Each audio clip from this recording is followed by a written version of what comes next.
अस्सलाम वालेकुम। आज हम बात करेंगे इस्लाम में मियाँ बीवी के हकूक और फराइज के खूबसूरत तवाज़ुन के बारे में। अक्सर लोगों को इस बारे में कुछ गलत फहमियां होती हैं। आइए मिलकर उन्हें दूर करते हैं। इस्लाम में मियाँ बीवी का रिश्ता बाहमी इज्जत और मोहब्बत की बुनियाद पर कायम होता है। कुरान करीम सूरह निसा में इरशाद होता है, और इन औरतों के साथ अच्छे तरीके से रहो।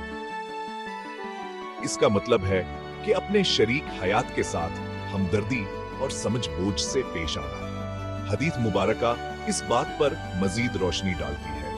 हुजूर नबी अकरम सल्लल्लाहु अलैहि वसल्लम ने फरमाया, तुम में से बेहतरीन वो हैं जो अपनी बीवियों के साथ अच्छा सलूक करते हैं।